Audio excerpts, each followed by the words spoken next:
Diciembre 2. Conociendo al Creador.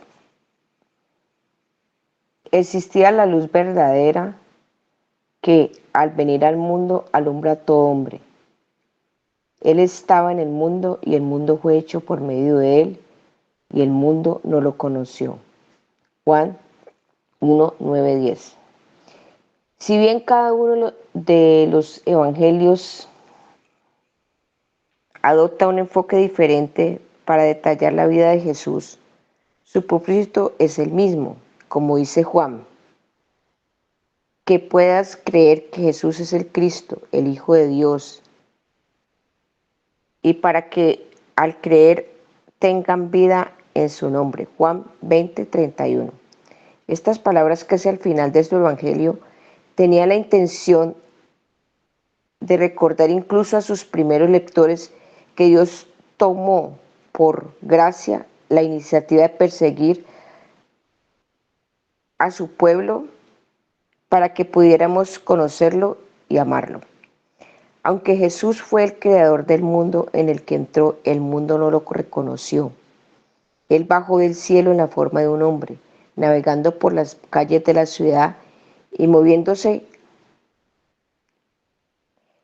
entre nosotros para que pudiéramos vivir con Él en la luz, en lugar de tener que vivir en la oscuridad por toda la eternidad. Sin embargo, hoy, no muy diferente de hace 2000 años, muchos no entienden la inmensidad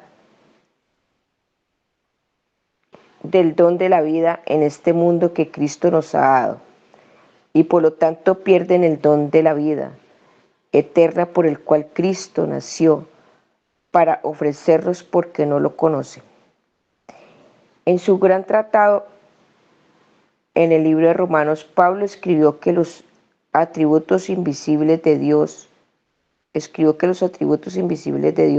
su eterno poder y divinidad, se han visto con toda claridad, siendo entendidos por medio de lo creado. Romanos 1, 20.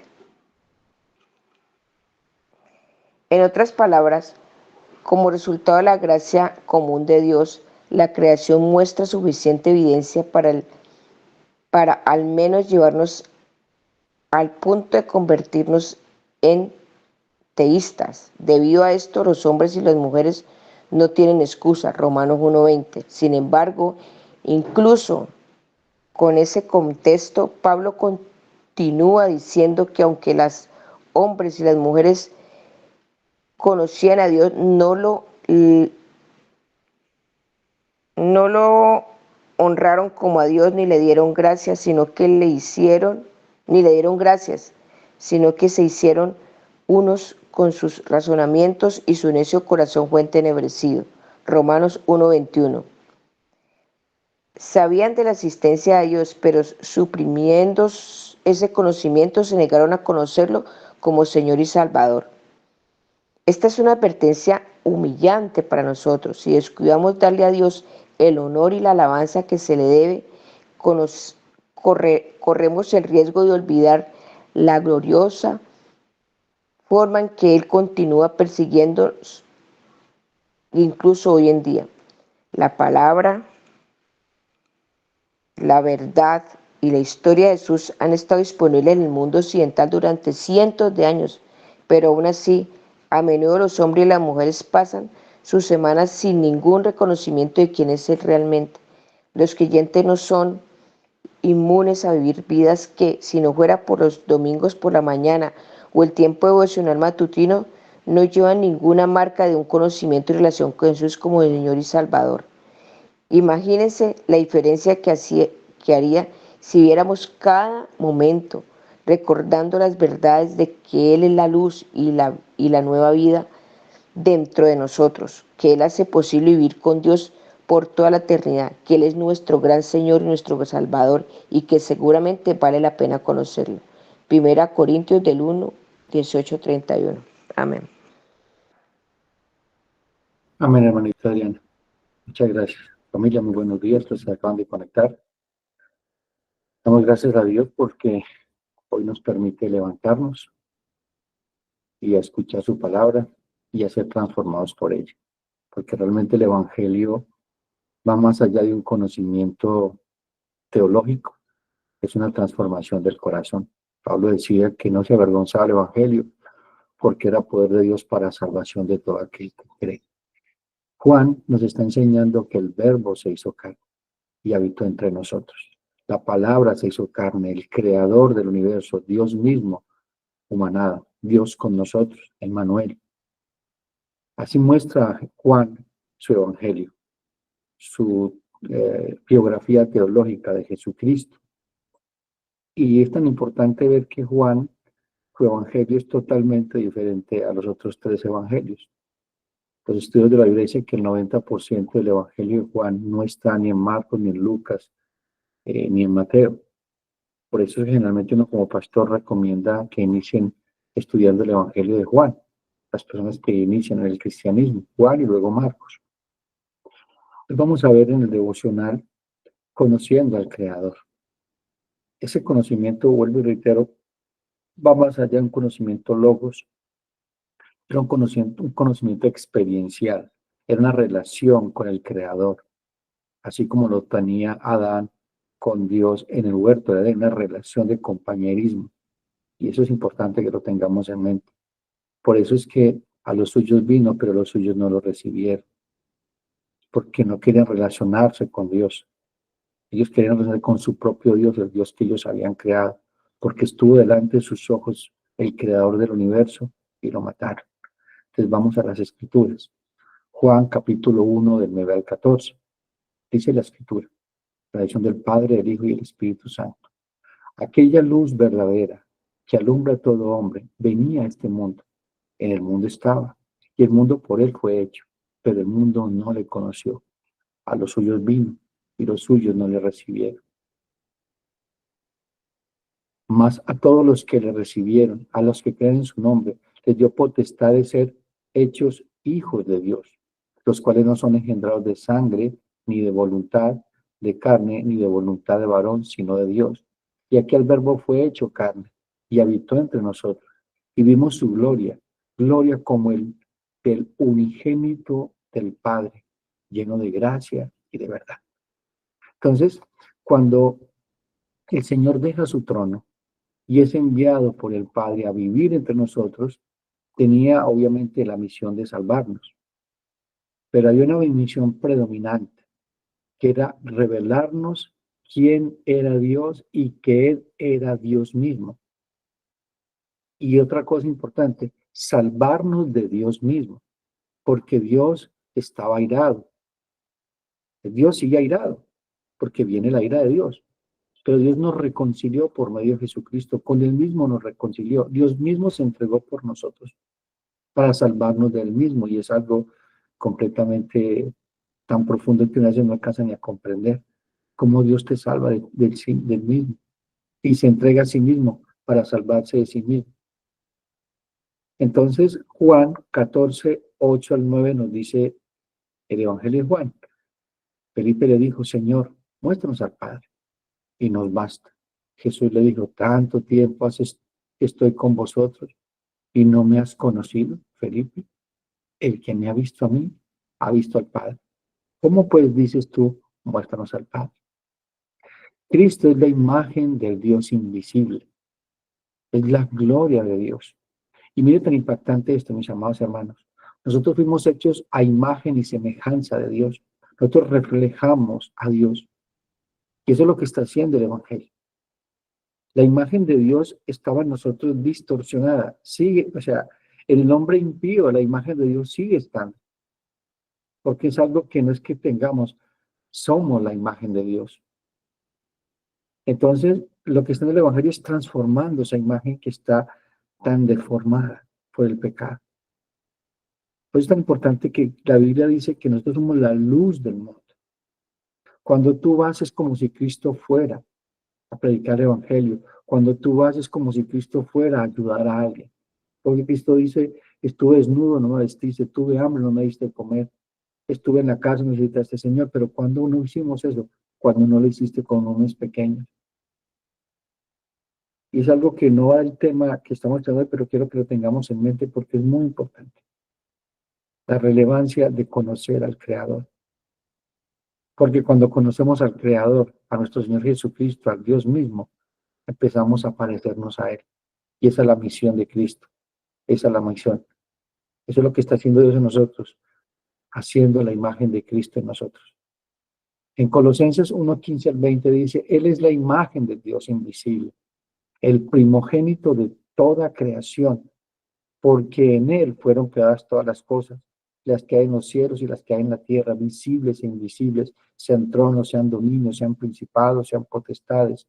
Todo fue creado por medio de Él y para Él. Y Él es antes de todas las cosas, y todas las cosas en Él subsisten. Y Él es la cabeza del cuerpo, que es la iglesia, que es el principio y el primogénito entre los muertos, para que en todo tenga preeminencia, por cuanto agradó al Padre, que en Él habitase toda la plenitud, y por medio de Él reconciliar consigo, mire, con Él mismo, todas las cosas, así las que están en la tierra como las que están en los cielos, haciendo la paz mediante la sangre de su cruz. Vino a salvarnos de Dios. En Juan 3:16 al 20 nos dice, porque de tal manera amó Dios al mundo, que ha dado que ha dado a su Hijo unigénito, para que todo aquel que en él crea no se pierda, mas tenga vida eterna. Porque no envió Dios a su Hijo al mundo para condenar al mundo, sino para que el mundo sea salvo por él. El que en él cree no es condenado, pero el que no cree ya ha sido condenado, porque no ha creído en el nombre del unigénito Hijo de Dios. Y esta es la condenación, que la luz vino al mundo, y los hombres amaron más las tinieblas que la luz, porque sus obras eran malas, porque todo aquel que hace lo malo aborrece la luz, y no viene a la luz para que sus obras no sean reprendidas. Eso fue lo que pasó. A los suyos vino, pero los suyos no lo recibieron. Lo que pasó fue que Jesús reprendía sus obras de maldad y se ofendían. Por eso es que querían matarlo, los fariseos querían matarlo porque ellos se sentían ya en el cielo, se sentían tan buenos que vieron a Jesús en su bondad, en su justicia, la misma justicia de Dios revelada, hecha carne, los ofendía. Y por eso es que el Evangelio, hermanos, muchas veces nos ofende, nos humilla. Esa es la misión del Evangelio, humillarnos, ponernos de rodillas delante del Rey, mostrándonos que Él es el Creador, que Él es el Dios Todopoderoso, que aparte de ser el Salvador es Rey y es Señor. Hermanos, es muy claro de que Dios se ha revelado de dos maneras al hombre, de una manera general y especial. ¿Cuál es la general? Dice Romanos capítulo 1, 18 al 23.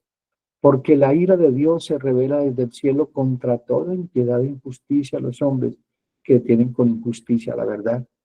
Porque lo que de Dios se conoce les es manifiesto, pues Dios se lo manifestó. Porque las cosas invisibles de Él, su eterno poder y deidad, se hacen claramente visibles desde la creación del mundo, siendo entendido por medio de las cosas hechas, de modo que no tienen excusa. Esta es la revelación general. Esta revelación general les muestra al hombre de que no van a tener excusa delante del Creador. Obviamente que esta revelación general no los va a salvar. Les muestra de que hay un Dios creador. Es por eso que llega la revelación especial, que es la revelación de Dios mismo, el Verbo hecho carne, para que conozcamos a Dios.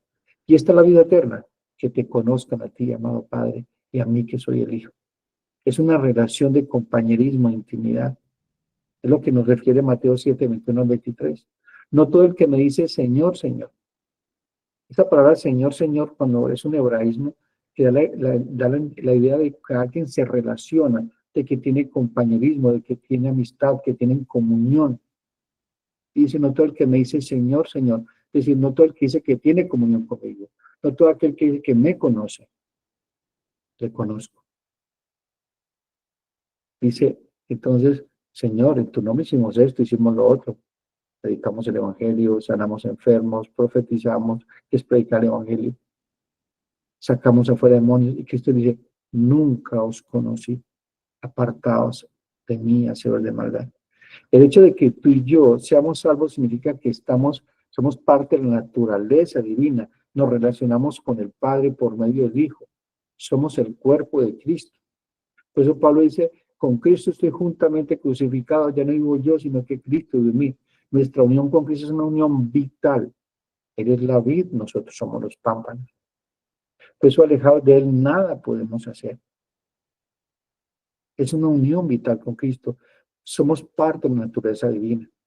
Y que eso lo vamos a ver en estos devocionales, porque esta semana vamos a estudiar el Evangelio de Juan, ese capítulo 1. Y créame que esto nos va a dar mucha luz y entendimiento de nuestra identidad que tenemos en Cristo. Somos hijos de Dios. Es decir, que nosotros somos la imagen también de Dios. Es el mandato cultural. Cuando dice la Biblia que Dios le dijo al hombre, multiplicaos y fructificaos y sojuzgar la tierra. Está diciendo, replíquense, que haya muchas imágenes mías en la tierra. Muestren que Dios, que yo estoy, que yo soy el Dios creador. Ese es el mandato cultural, la gran comisión. Ir por el mundo y hacer discípulos. Cada vez que tú vas y haces discípulos, estás llevando la palabra de Dios, Dios mismo, Cristo mismo, transformando la vida de una familia, de un hogar, de un hombre, trayendo de las tinieblas a su luz admirable. Es por eso tan importante la misión de la iglesia. Bueno, la iglesia no es solamente para sentarnos el domingo. Nosotros tenemos un privilegio muy grande que los ángeles anhelan mirar y nosotros lo tomamos con tanta displicencia.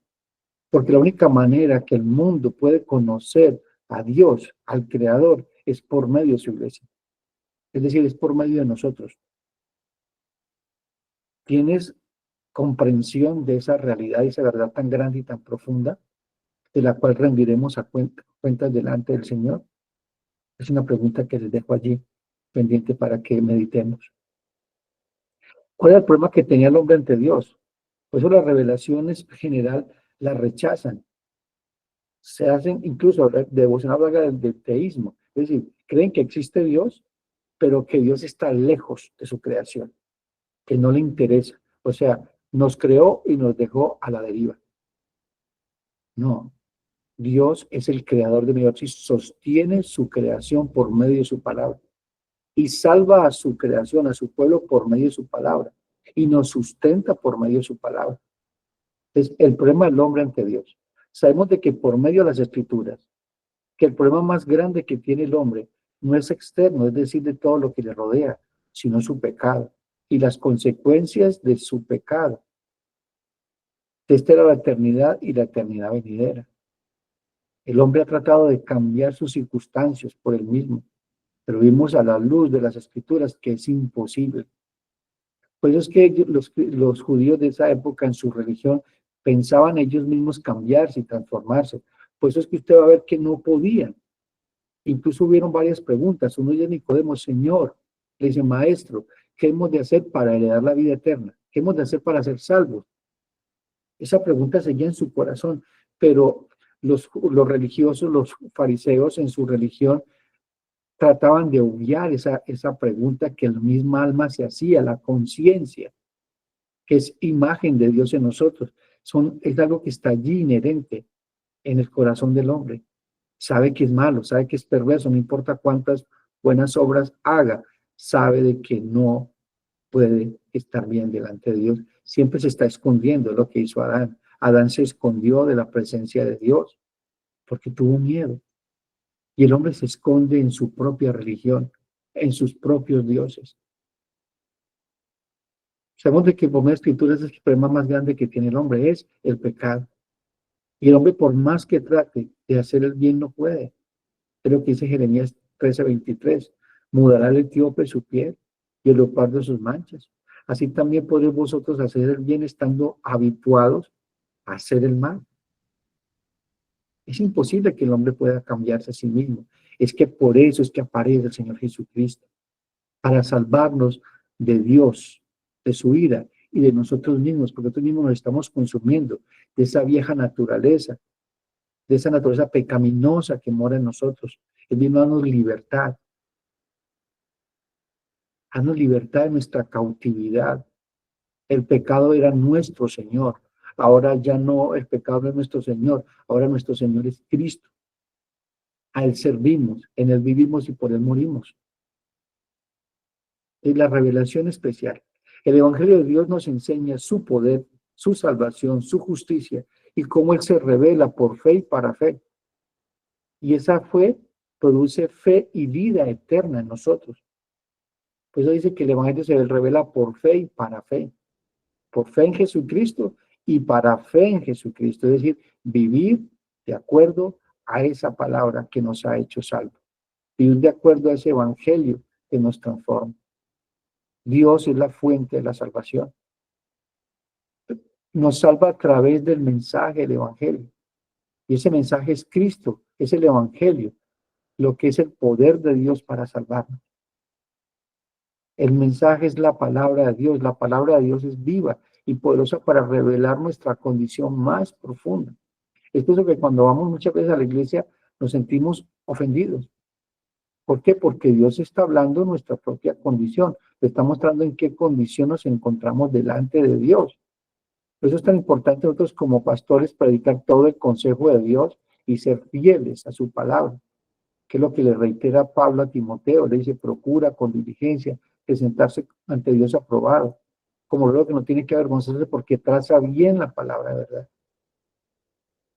En Hebreos 4:2 dice, porque la palabra de Dios es viva y eficaz, más cortante que toda espada de filo, que penetra hasta partir el alma y el espíritu y las coyunturas y los tuétanos, y discierne los pensamientos y las intenciones del corazón.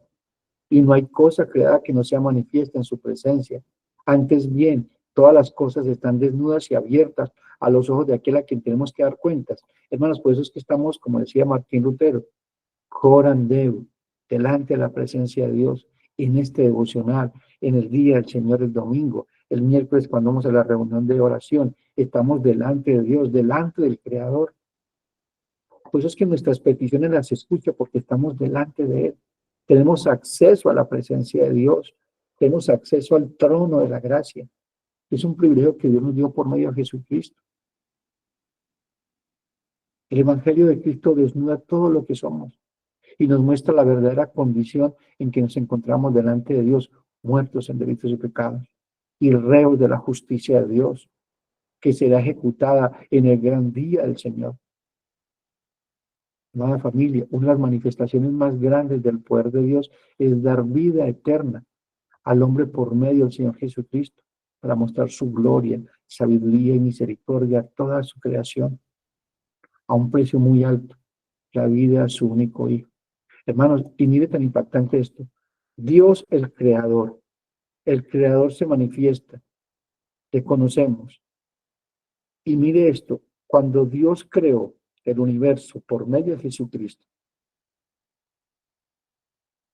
Dios dijo, hágase la luz, y la luz fue hecha para salvarte a ti y a mí. No solamente dijo, sé salvo, sino que entregó a su Hijo para que tú y yo fuéramos salvos. Pues el precio que Dios pagó por salvarnos es muy alto. Y es lo que hace el apóstol Pablo énfasis en Filipenses. Ocúpense de su salvación con temor y con temblor, porque la salvación es del Señor. No pisoteemos la sangre de Cristo. No descuidemos una salvación tan grande como dice Hebreos. No descuidemos nuestra relación con nuestro Creador. Nosotros somos creación de Dios. Él es nuestro Creador. Él es nuestro Señor. No es nuestro esclavo. No es nuestro aladino que cumpla nuestros sueños y nuestros planes y nuestros deseos. Él es Rey. Él es Señor.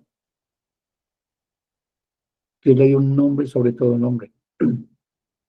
Y toda boca confesará que Él es el Señor. Y es triste porque muchos lo harán no para salvación, sino para condenación eterna. Y es allí donde entra la iglesia. Y hemos hecho énfasis todo este año en la obra misionera, en nuestra misión encomendada por Dios y de hacer discípulos. ¿Cuántos discípulos hiciste este año? ¿Cuántas personas visitaste? ¿A cuántas personas le predicaste para que conocieran al Creador del universo, conocieran al Dios hecho carne? Si no lo has hecho, tiene que componer tu corazón y desafiarte, al menos este mes que queda, Mira al Señor, Señor, dame un discípulo. Permíteme discipular a alguien. Y si no es así, el próximo año, tomarse la tarea de decir, Señor, dame un discípulo por mes. Dame una persona para dedicarle por mes, que al terminar el año, 12 personas hayan sido discipuladas por ti. No por ti, por Cristo a través de ti. Porque Cristo no es el que está discipulando en este momento. No es el pastor Jesús Eduardo, es Cristo hablando a través de su evangelio, discipulándonos, exhortándonos, animándonos, consolándonos. A los suyos vino, pero no lo recibieron. Y es parte del devocional que vamos a ver el día de mañana, creo. Entonces, el predicar y creer en el evangelio da como resultado salvación. Esa palabra salvación en griego es sotería, significa liberación, tanto en el sentido negativo de un rescate de la ira bajo el cual todo el mundo está, pero también en el sentido positivo, de que nos libera de esa ira, de la conducta del pecado, del señorío del pecado, y nos da una nueva naturaleza que ama a Dios, que quiere creer en Dios, que confía en Dios, que depende de Dios, que ama la ley de Dios. Ese es el nuevo hombre que está en nosotros. Esa es la batalla que tenemos dentro de nosotros. El viejo hombre no quiere que nos relacionemos con Dios, que nos apartemos del Dios vivo. Esta es la lucha que tenemos. Es lo que dice Pablo en Romanos capítulo 7. Miserable de mí, ¿quién me librará de este cuerpo de muerte? Que queriendo hacer el bien, hallo en mí una ley, que con mi mente sirvo a Dios, pero con mi cuerpo, con mis miembros, sirvo a la ley del pecado. Cuando te hablan de la salvación, ¿qué es lo que viene a tu mente? La solución de tus problemas, deudas, salud. ¿Cuál crees que es el problema más urgente? En Marcos 2:5 nos da la explicación. Al ver Jesús, la fe de ellos, dijo al paralítico. ¿Se acuerda la historia del paralítico? Que lo bajan por el techo. Aquí está Jesús. Está al frente del paralítico. Al ver Jesús la fe de ellos, le dijo al paralítico, hijo, tus pecados te son perdonados. Estaban allí sentados algunos de los escribas, los de los cuales cavilaban en sus corazones, y decían, ¿por qué este habla así? Blasfemia dice, ¿quién puede perdonar pecados sino Dios, sino solo Dios? Es algo impactante, hermana familia. Imagínense esta escena. Llegan a la casa, no pueden entrar, el techo, se suben por el techo, desenterran el techo, bajan al hombre frente de Jesús, y Jesús le dice, tus pecados te son perdonados. Venga, que no está paralítico. Realmente era la parálisis espiritual de ese hombre, estaba lisiado espiritualmente, no podía levantarse a conocer a su creador, pero el creador se le reveló. Nosotros estamos así, nosotros no podíamos conocer a Dios. Nuestro entendimiento estaba entenebrecido, ajeno a la vida de Dios. Pero Dios nos quitó ese velo y nos dio fe para confiar, para creer, para ver nuestra condición de pecado y poner delante de Él y decir, Señor, sé propicio a mí que soy un pobre pecador. Los judíos no se sentían pecadores. Los judíos no se sentían merecedores del infierno. Esa es la parábola del publicano y el fariseo. Entonces, cuando usted ve que Juan el Bautista, que más adelante en el Evangelio de Juan, cuando ustedes lo leen, van a ver que todos salían a ser bautizados. Y el bautismo solamente era para los gentiles, que eran inmundos delante del pueblo de Dios, que eran tratados como perros. Pero ellos manifestaban de que necesitaban ser limpios. Por eso es que Juan el Bautista, a los fariseos que venían a ser bautizados por él, les dice, ¿quién os enseñó a huir de la vida venidera, a hacer frutos dignos de arrepentimiento? No crean que porque se bauticen ya son limpios. Un limpio hace obras dignas de arrepentimiento. Es por eso que nosotros hacemos obras que glorifican el nombre del Señor. No porque seamos buenos, sino porque Dios es bueno y nos limpia, y nos limpió, y nos justificó y nos glorificó. Si no eres salvo, vas a decir, ¿sálvame de qué? La gente va a preguntar, ¿salvarme de qué? ¿Cómo vas a mostrar a un creador si Dios no existe? O yo creo en Dios, pero vive de espaldas a Dios. Porque la ira de Dios se revela del cielo contra toda impiedad e injusticia de los hombres que detienen con injusticia la verdad. La ira de Dios. Cristo vino a manifestar al Dios Todopoderoso, a mostrarle que Él era Dios mismo y que nos iba a salvar de la ira de Dios. En el Salmo 36, uno dice, la iniquidad del impío me dice al corazón, No hay temor de Dios delante de sus ojos. Se lisonjea, por tanto, en sus propios ojos de que su iniquidad no será hallada aborrecida. Eso es lo que piensa el mundo. Piensan que su iniquidad no será aborrecida y no será condenada. Y es triste, hermanos, de ver tantas personas que se resisten a conocer al Creador. Están subyugados por el pecado. El príncipe de este mundo ha cegado su entendimiento para que no se salve. Y después el que entra al Evangelio, amada familia, vuelvo y reitero, la palabra de Dios revela al Dios Todopoderoso. Nos hace parte del Dios Todopoderoso, la fuerza divina. ¿Para quién es el Evangelio? Para todo aquel que cree. Y la fe es un don de Dios.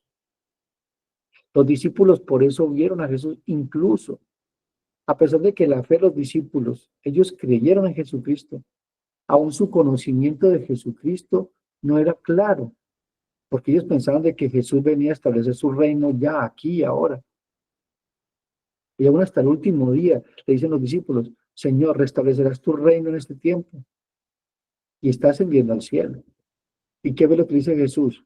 No os toca saber los tiempos y las acciones que están en la potestad del Padre.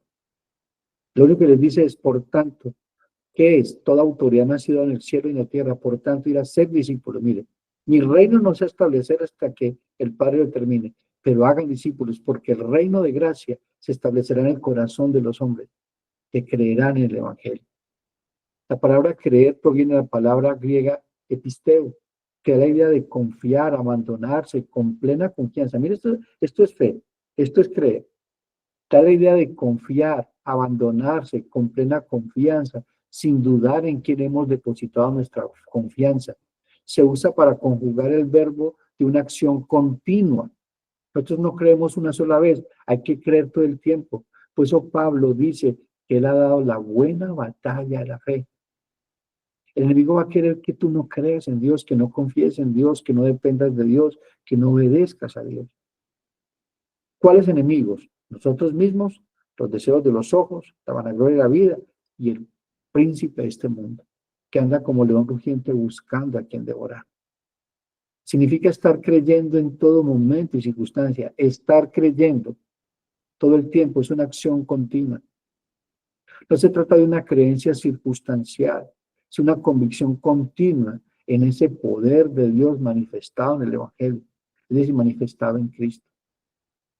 Esta confianza y seguridad que tiene todo aquel que cree no proviene de una emoción, sino de Dios, tanto la salvación como la fe, que es un don de Dios. En Efesios 2:4 dice, pero Dios, que es rico en misericordia, por su gran amor con que nos amó, aun estando nosotros muertos en pecado, nos dio vida juntamente con Él, con Cristo. Mire, juntamente con Él. No estamos separados de Cristo, estamos juntamente con Él. Por gracia soy salvo. Y juntamente con Él nos resucitó. Asimismo nos hizo sentar en lugares celestiales con Cristo Jesús, para mostrar en los siglos venideros las abundantes riquezas de su gracia en su bondad para con nosotros en Cristo Jesús. Porque por gracia sois salvos, por medio de la fe, y esto no es de vosotros, pues es un don de Dios. Hermanos, la salvación está íntimamente ligada al creer en Cristo. Ese creer involucra una relación personal, no una relación de lejos. Como hizo Pedro, Pedro lo siguió de lejos inicialmente, porque tenía miedo. Tenía miedo de que lo identificaran con Cristo y lo mataran con Cristo. Te hago esa pregunta. ¿Tienes miedo de identificarte con Cristo? ¿Por miedo de que el mundo te rechace? ¿Por miedo de que el mundo te aborrezca? Hermanos, nos parecemos a Cristo, el mundo nos va a aborrecer. Aún hasta los de la misma casa, dice la Escritura. El mundo no te va a felicitar porque eres un cristiano genuino. ¿Y por qué un cristiano genuino? Porque hay genuinos, hay cristianos de la secreta. Hay cristianos solamente de domingo. Separan su vida espiritual del mundo secular. Se llama secularismo. No, hermanos, nosotros somos la luz del mundo, en todo tiempo, en todo lugar. Somos la imagen de Cristo. Es Cristo mismo yendo. Cristo mismo viviendo en nosotros. Nosotros ya no vivimos, Cristo vive en nosotros. No perdamos de vista esa realidad en nuestra vida, hermano. Hemos conocido al Creador. Dios es nuestro Creador. Se relaciona con nosotros, mora en nosotros. Oye, el mismo Creador del universo, el eterno Dios, ha hecho morada en tu vida. Somos templo del Espíritu Santo. ¿Te parece poco lo que Dios te ha dado? Lo que Dios ha hecho por ti. ¿Necesitas algo más? ¿Habrá algo más que eclipse esta verdad en tu vida? Porque si es así, está siendo arrastrada a la sincera fidelidad de Cristo. Está siendo seducido por la corriente de este siglo. Que el Señor nos ayude todos los días a ver esta verdad que es enseñada en el Evangelio. Dios está con nosotros. Y si Dios es por nosotros, ¿quién contra nosotros?